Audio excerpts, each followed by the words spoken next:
There are so many clubs you can go to in Paris, and I believe that the best way to find a party is to go based off of who is actually throwing the party, not the club. But it's also important to know what's going on with the club, because whenever I went to this Flash Cocotte party at Noct, which is originally Nexus, they just changed the name and they're trying to do a whole rebrand or whatever.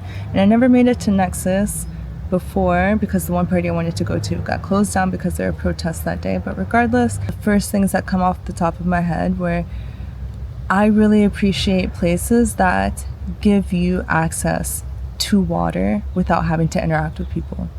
And that is not possible here. First of all, you have to buy a drink to get a cup to be able to fill it up with tap water from the bathroom, or you have to buy a bottle of water for €4, and it's tiny.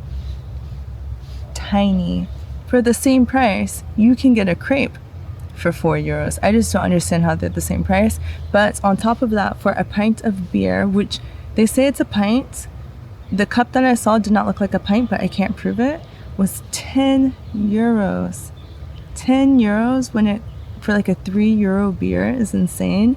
And on top of that, all of the drinks that you're buying, they come in disposable plastic cups, which I don't even know if I've seen that since I've been to Paris at a club. Like, it's very normal to have reusable cups or glass. Like, at some point you just see trash everywhere, and I'm like, that's not appealing to me. One thing that was great was in the bathroom they have signs for like a drink to order if you're in trouble and you need help.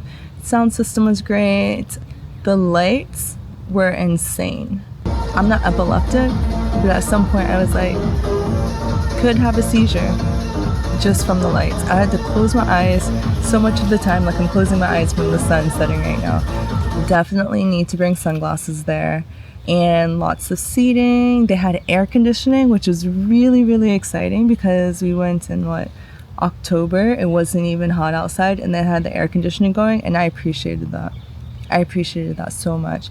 And there was an outdoor smoking area, because some places you'll go, they'll have an indoor smoking room, and it's fucking disgusting. Like, you feel like immediately you're getting cancer. As far as for the security, like getting in, they were fine. I don't even know if they checked me, really. They did, but not very hard. But what I did not like was on the dance floor, I saw two guys like kind of like huddled over each other like this, you know? Like maybe they were taking something, but they weren't. But regardless, from a distance, you couldn't tell. And all I see were like these two security guards coming at the same time, not charging, because it could have been more aggressive. But they were definitely coming with intention to shut that shit down. And I just didn't like the energy of it, you know? Like, when I go to places on the dance floor, I like being on a dance floor where it feels like you can take something if you want. And that's not to say that people were not, but you just had to be really careful about it. There definitely was no smoking on the dance floor.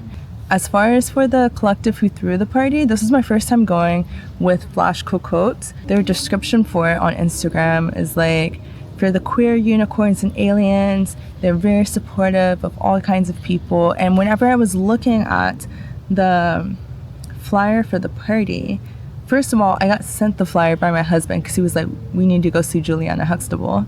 And I was like, okay, but let me see what's going on. Like, what else is going on with this party, right? And the other DJ was pretty cool too, 4000, I think is her name. But what really got me was the people who were throwing the party, because when you go through their pictures, it would just look like people casual in shirts, in love, having a great time, just like smiling, happy, colorful. And I was like, that's where I want to be. So we go, and I was surprised to see so many young people, because I guess I didn't realize it, but like a lot of things that I go to are either the events are 21 and up, or I'm just in an older crowd. I felt like I was surrounded by a bunch of babies, but they were cute babies and they were super nice. Like, literally everyone was so nice.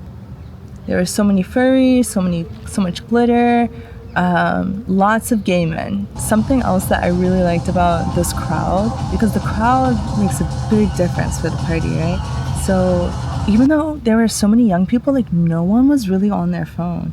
No one was filming. Like, it felt very safe in that way. And also, it was the type of spot where you could just throw your jacket in a corner and go back and find it later. And I just really appreciate that as someone who doesn't like to use coat check. There was a coat check, but I don't know, it just feels like I shouldn't have to pay to put my jacket somewhere. I should be able to just leave it and find it later. Also, something that I appreciated about this venue was that I had no phone service in the sitting area unless I was in the sitting area behind the stage, and it just forced me to not be on my phone while I was taking a break from dancing and still be like involved in what was going on. But it did make it a bit tricky for being able to find my husband.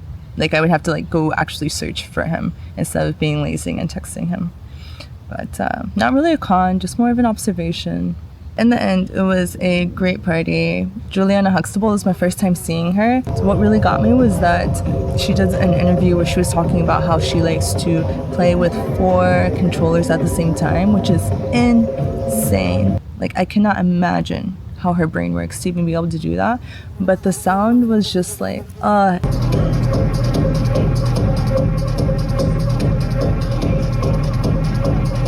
it's exactly what I would think about if you show me the definition of rave and there was a soundtrack to the background, because it's just like a lot of distorted sounds and you can't really tell where it's going next and it's always moving and it's just like really fun, a bit chaotic at times. So it was a great night. As far as for going back to that club, like I don't feel the need to go there unless it was something really good, because something else I did not appreciate, and I don't know if this was the club or the collective, like the organizers who were throwing the party, but we bought a ticket that was supposed to be arrived before midnight. I think it was 12 euros or 13 euros, and we got there like 20 minutes late. I can't remember if it was 12 minutes or 23 minutes, but regardless, it was before the half hour. We get there late and they're like 7 euros each for being late. There is no line. There was like people inside, but not really. So in the end, we ended up spending 20 euros for this party, and it was just like, I don't even remember the last time like that happened where I showed up late and there was a fee. So that's something like, I don't know whose fault that is. I don't know who to blame for that. But I definitely show up late and I definitely don't pay for it.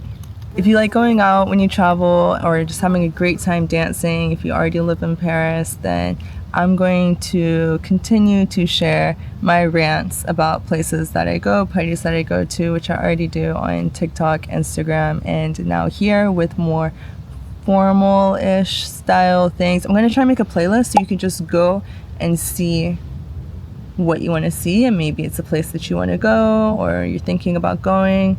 It's a bit tough though, because I'm like, well, my favorite places, should I put them on the internet? It doesn't feel right. Like it feels like I should protect some places, because what's happening is like I'll go somewhere and there's a lot of people speaking English sometimes to where it's just like, and I know I'm talking English right now, but when I'm out, I'm prepared to speak French. I'm prepared to be like with the people.